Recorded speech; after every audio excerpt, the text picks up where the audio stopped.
Isang magandang araw muli sa ating lahat, mga manonood, mga tagapakinig ng ating panambitan.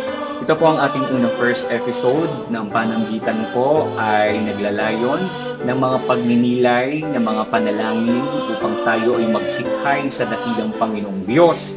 Sa mabuting balita ng ating Panginoon na siyang magsisilbi sa atin ng sandalan at liwanag ng ating mga paglalakbay. Samahan niyo po ako sa mga bawat episode na ito upang magbigay ng ganap na kaalaman, ng higit na ikakapanuto ng ating mga pang-araw-araw na buhay. Ako po ang inyong lingkod, Sir Nick Giracio. Tayo po ngayon ay nasa ikalimang linggo na ng Pasko ng muling pagkabuhay ng ating Panginoon. Happy Easter po sa ating lahat. At po natin mga kasama po natin, Happy Easter. Pag ikaw ay happy, dapat nakikita yan sa ating mga aura. Sabi nyo nga, aura. Pag ito ay naging aura sa ating mga sarili, ito ay nakikita at nagre-represent ang ating Panginoon. Especially today, dapat ang aura natin, ibigay natin ng best para sa ating mga nanay. Happy Mother's Day na ipinagdiriwang ng ating bansa sa ating mga magulang. At ang ating pong topic ngayon, ang sabi nga dito, sa tanong, healthy ka ba? No? Pag sinabing healthy, diyan na pumapasok yung kalusugan. No? Diyan na pumapasok yung mga kinakain, kung magiging conscious tayo. Diyan na pumapasok kung ikaw ay meron ng maintenance. Yes, kung ikaw ay meron ng reseta na mula sa inyong mga doktor, no? At mga guidance. No? Tayo ngayon ay sama-sama nating pagnilayan ang gospel ngayon na nakasulat sa sulat ni Apostol 1, no? Chapter 14, verse 1 to 12, no? Ibinahagi sa atin ngayon sa mabuting balita na ito kung paano na mga apostol, kung paano ang mga alagad ng Panginoon ay punong-puno ng kabalisahan. Pag ikaw ay nagiging balisa, marami kang agam-agam, marami kang mga katanungan at ang nasa loob nito, walang iba kundi yung takot. Takot na kung saan na siyang kumikitil sa ating pananalig. Yung takot na ito ang siyang kumikitil sa ating paniniwala. Naniniwala tayo, nananalig tayo sa Diyos, na mayroong Diyos na buhay at nagpapatotoo siya araw at gabi. Ngunit, ito ay unti-unting napupundi na parang isang ilaw na madalas sa atin masasabi natin ito ay normal. No? Normal na minsan tayo ay nangihina. Lahat tayo ay may kahinaan. Pero dapat lagi natin tatandaan na nanaig dapat lagi sa tuwina ang pananalig natin sa ating Panginoon. Bakit? No? Ayon sa unang pagbasa mula sa sulat ng Gawa ng mga Apostol, pinili, no? Namili sila ng tinatawag na 7 lalaki, no? Na kung saan may mga requirements, no? Ang requirements dito, kinakailangan daw ay matalino. Ano pa? Kinakailangan sila ay napupuspos ng Espiritu Santo at mayroong kabutihan.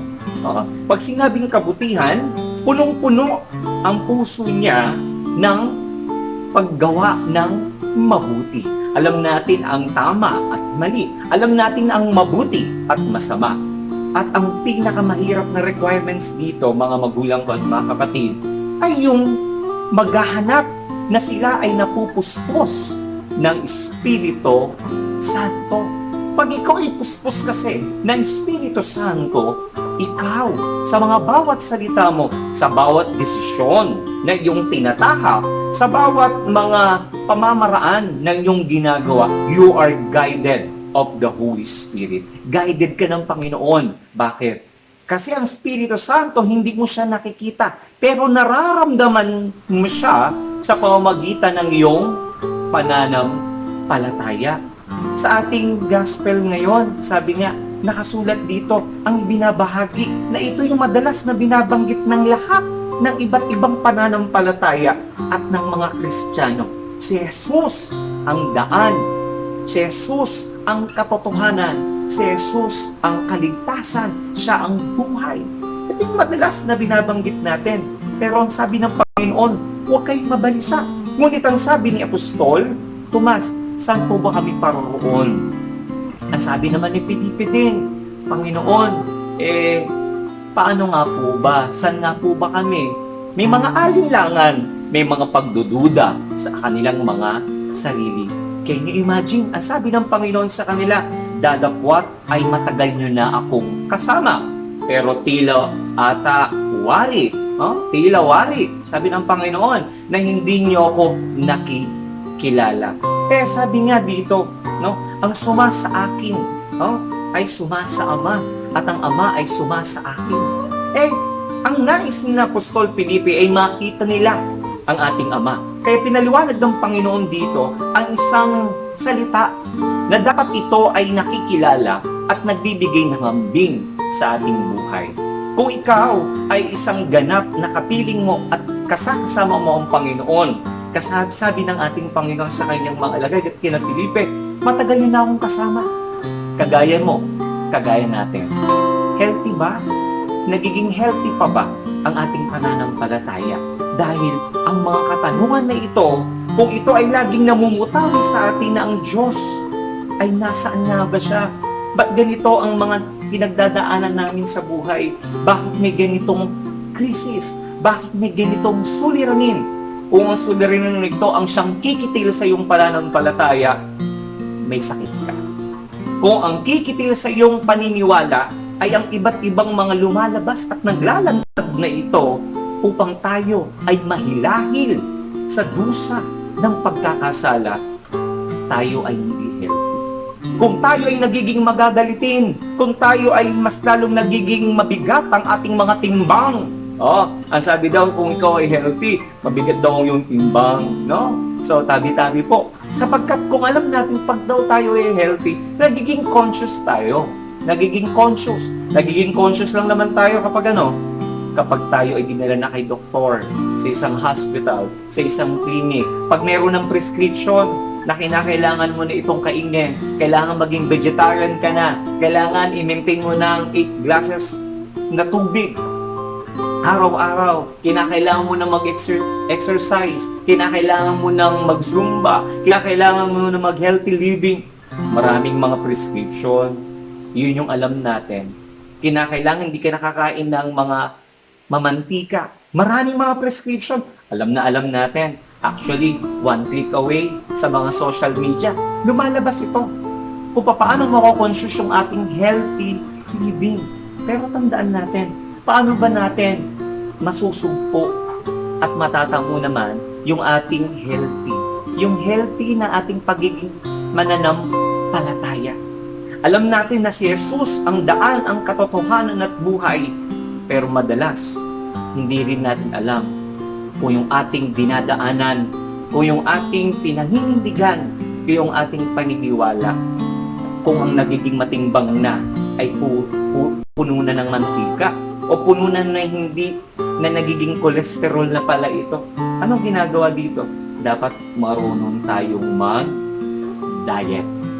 Yes.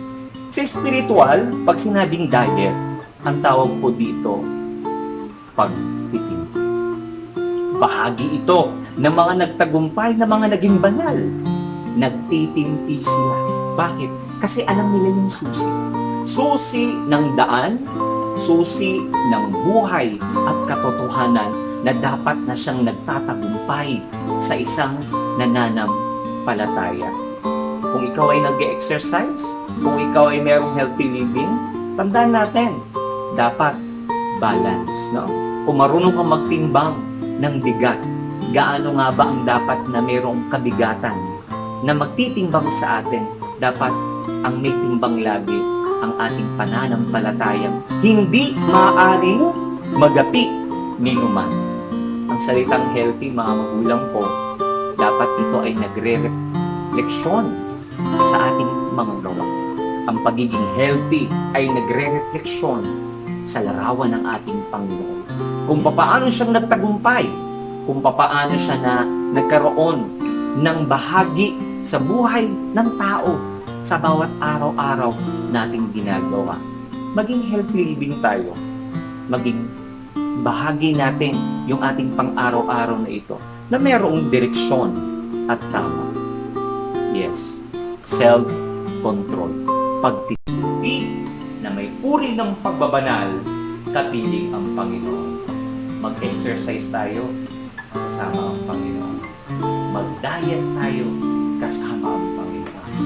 Magbunyi tayo, kasama ang Panginoon. Sana maging healthy yung ating spiritual na direksyon pang araw-araw. Sa araw ng pandemic nga ito na pinagdadaanan natin, dapat kasama natin ang Diyos niya. Kapiling natin yung ating pamilya, simbolo yan ng larawan ng Panginoon. Simbolo yan upang tayo ay magbuklod, magbigkis sa larawan at direksyon ng Panginoon. Maglaan tayo na isang simpleng panalangin, munting panalangin, na kayo ay sama-sama at kayo ay mayroong isang direksyon upang ang sagwan ng ating paglalakbay sa buhay na ito ay maging mayabong, masaya, at kaaya-aya sa harap ng ating dakilang manlilikha. Sabayan niyo po ko sa ating munting panalangin. Ave Maria Purísima, sin pecado concebida. Sa pangalan ng Diyos Ama, Anak at ng Espiritu Santo. Amen. Dakilang Diyos, aming Panginoon, salamat sa iyong walang hanggang biyaya at buhay na iyong pinagkakatiwala sa amin. Salamat, Panginoon, sa mga salita at buhay ngayong araw ng linggo ng aming pong pagpupuli. Patuloy nawa namin itong maisabuhay at mapagtagumpayan ang lahat ng mga pagsubok ng aming pong pinagdadaanan. Ipinapanalangin din po namin ang aming pong mga frontliners na nangangalaga po sa aming pong seguridad ng aming kalusugan. Ang aming pong pamahalaan, ang aming mga leaders, protektahan niyo po at magkaroon ng isang magandang desisyon sa mga bawat hamon na ikaw po ang siyang nakakaalam.